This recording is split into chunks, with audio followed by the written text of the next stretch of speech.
Hey, thanks for dropping by to the Planners on Purpose podcast, created by Naomi Tucker, CMP. Now, this space is for the event planners to encourage and empower you so that you can fully live your life on purpose. So before we dig in, please take a moment to subscribe so you get future shows. Now, here she comes, your host, Naomi.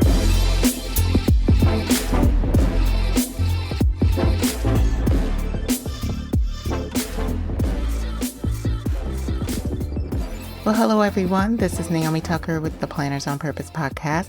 How are you? I hope you're doing well. I hope you're super excited because I've been seeing those out of office messages go up and people are out, and it's pretty exciting to just see everyone super excited to be on holiday and to really enjoy this end of year time period. So if that's you, if you have literally checked out for the holiday and you have a few days off, I'm super excited for you. And I hope that you definitely enjoy, you relax, you get your family time, you take the time to actually get rejuvenated and refilled and refreshed so that when you do go back to the office, you are kind of coming back with a full cup. So I'm excited to see those out of office messages, people saying, hey, I am out. You aren't able to contact me. Our offices are closed. I love seeing that. It is an indication that we are headed into a new year and we're wrapping up this year. And it's bittersweet because this year everyone has put in the work. People have been out there traveling the world, attending conferences, planning conferences, just attending to their customers, and there's been just some amazing things happening. So I know that there's been tons of work that has gone into that and great work that people are certainly proud of, and they're proud that they put their all into it. And that is a segue for what I wanted to discuss today. So for those of you that are familiar, I really encourage reflection on your current year or where you are in your life. What is all happening? What is all on your plate? And take a look at that and use that as a platform to really reevaluate your whole life and just see what areas do I want to show up differently for in the next year? How can I make more of an impact in the next year? Maybe there was something that challenged you this year and you've learned from it. So the question maybe is, what opportunities do I have based off of that learning in this new year? And those are wonderful questions to ask yourself because they are growth questions, and it allows you to see where you are now and helps you to vision where you want to be. And then you can set a plan or intention to really grow in the direction that you are seeking to be at for the new year. And I think what's so important about showing up for you in this next year is leveraging what you're good at, leveraging what your strengths are as an event planner, because we all have different strengths that we bring to the table. And those strengths that we do have, it's important that we are excited about those strengths, that we not only are excited, I guess if we just back up a bit, that we actually know what our strengths are. And once we know what our strengths are, we can be excited about what we can give to our colleagues, to our leaders, to our customers, and our clients. So I would encourage you, as you're kind of dipping into this holiday season and you're soaking up all the love or you're doing some reflection, I encourage you to just evaluate, where would you want to be and what are your strengths? How have your strengths helped you in this past year, and how can you use them in order to help springboard what your intentions are for your life in the next year. It's highly, highly important. How do you find out what you're naturally good at? That's a question, right? How do you find out what you're naturally good at? And that's a question. And I guess what has worked for me is to, number one, think about what people say about you naturally. What do they say about you? What are their compliments about you at times? Also think about when you show up and you show up well and you're excited and you're passionate about what you've done. How does it make you feel? Really tap into what is it that makes you excited? What is it that makes it so easy in that moment or in that area that you're reflecting on? Some of these are opportunities for us to really tap into what our strengths are. Another way that you can see what your strengths are is get some constructive feedback from colleagues or maybe even clients that you have, and just ask them, hey, if you were to describe some of my qualities or how I worked best with you this year, what would you say would be my strengths, that you could see what my strengths are? Those are some good ways to see the perspective of others and what others actually think of you. Another way that you can really identify your strengths is take a Strengths Finder test. This is something that I've done several times over the years.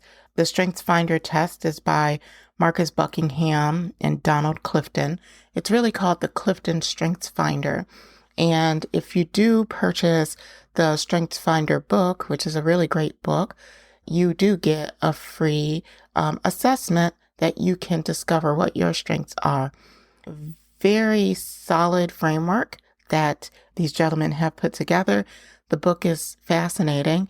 And as you discover your strengths, you're able to read through and unpack what each strength is. So this could be a really great tool for you as you're looking towards the new year to say, let me evaluate what are my strengths and how can I use those strengths and show up in a way that's going to align to those strengths in the new year.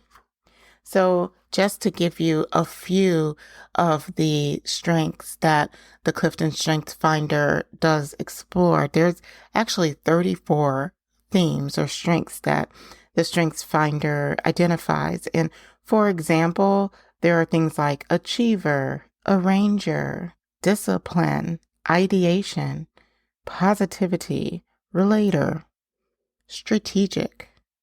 Those are just a few of the strengths that are unpacked in the book. And I'll tell you that these strengths it's pretty exciting because they change over time. I know for me, they have changed. And it typically is at different points in my life and areas that I decide that I want to grow in. Let's say I do develop skill sets for certain things. And I find that when I do take the test over again, it has shifted and has changed, which I really like about the Strengths Finder. It's not necessarily something to say, this is who you are and you'll be all of the time. You change over time. And perhaps this year you've gone through quite a bit of change. You've changed position, or you're aspiring to do something different, or you're looking to make a move in your career. Sometimes that does come with you presenting different skill sets to the marketplace or doing your work differently and showing up differently. And when you do that, you become strong in areas where perhaps you weren't as strong before. And that's what I really enjoy about the Strengths Finder, because it can change with you. And then you continue to discover new areas of yourself as you continue to leverage your strengths. So all of this to say is that I really want for you going into this new year to be aware of what your strengths are, be aware of how you show up for your clients and customers, be aware of what attracts people to you, and what is the sparkle you put on everything in order to make people say, that person right there, I love it how she does this, or she's so great at this, or she's such a great listener, or I feel like I can relate to her. I love her mind and how strategic she is. Oh my gosh, she's such a driven person, very high in achieving, right? So those are some areas that I would just suggest that you reflect on. And if you do have the opportunity to get the Clifton Strengths Finder, please do. If you've taken the test before or have bought the book before, grab it out again and take a look at it and really kind of learn a little bit more about yourself, and then use that as a layer on top of what you're looking to envision for yourself in the new year. And just a couple other notes that I wrote down. Even though we know what we're good at, we're aware of some of our strengths, sometimes we have things like our company culture, intimidation, right? And comparison, or even peer pressure telling us how we should be. So company culture, it could just be your company knows what's best and how to support their clients. They have a specific way on how you should go ahead and engage your client. And sometimes company culture can get in the way of where you shine best. Just saying. So finding that really good mix and finding how to actually blend that well between your company culture and what your strengths are, it can be a chore in itself, but you can definitely find a way. There's always a way. So really just take some time and really thinking through how that can be done. With intimidation, sometimes as event planners and event managers, we can be, let's say, intimidated by somebody else's essence.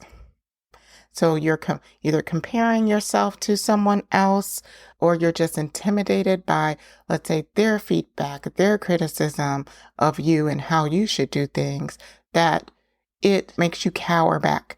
It makes you, I guess, curl up into a ball on the inside and do it differently and try to do it their way. But usually what ends up happening is sometimes their way doesn't always work for you because you are uniquely who you are. So making sure that you know who you are so that you can, again, bring your essence to things, not depending on anybody else's. It's what's really going to help you shine next year. And then comparison. We do need to just ditch comparison. However, comparison shows up in your life. For me, sometimes I see what someone else is doing over there, and I'm so worried about what somebody else is doing over there that I'm not paying attention to how I show up and what I do. So that can also happen with you and with your clients and customers.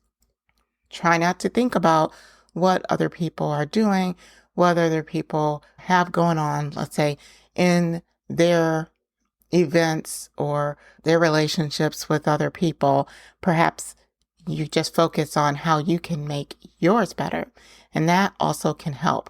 And when you think about that, again, think about how you can bring your unique touch to it to make it so much deeper and better. And then peer pressure, I think we talked about that maybe that's intimidation too. It's just the peer pressure, people saying, hey, let's do it like this. Let's do it like this. When you know you're not going to be able to fulfill whatever that is because you're just not that type of person. Standing strong in yourself and knowing who you are, knowing how you like to show up so that you can be an advocate for yourself, so that you're advocating for you and where your strengths lie. So I hope that this is helpful. I just wanted to come and chat with you because we're heading into a new year. So important to just reset. We have quite an extensive amount of time to just take a nice break. And then no matter what we think about it or not, there is a push for a fresh start at the beginning of the year. And I know some people say, oh, I don't do New Year's resolutions, or I'm so over that. And that's understandable. I totally get it. I totally understand it. But you can't deny there's a push for, this is a fresh start. You start off January 1st. It just feels like you're turning a piece of paper, right? So what will you write on your paper? Are you going to just free fall it and go into things, and let come what may, right? Or are you going to be more intentional about how you step into that new year? I myself want to be intentional about it, not so much that it's super stringent about every single step I take, but at least with an awareness of how I want to show up and what some of my aspirations are for moving forward, and making sure that I move forward with intention, keeping all of that in mind. So I hope all the best for you as you go into the new year.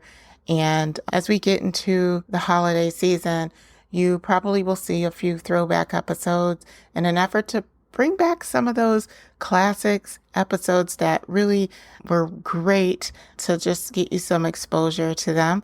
And I'll probably come through with just a couple of mini touch bases here along the way. But I definitely am going to be relaxing and enjoying the holiday just as you. So looking forward to wrapping this year up. And I'll probably still talk to you a couple times here towards the end of the year. But enjoy your holiday. Merry Christmas. Happy everything, as they say. And until next time, please stay on purpose. Well, that wraps it up for this episode. If you enjoyed the conversation, hit the like button and tell us how much you enjoyed the show by leaving a message in the comments. Thanks for listening, and we'll see you next time.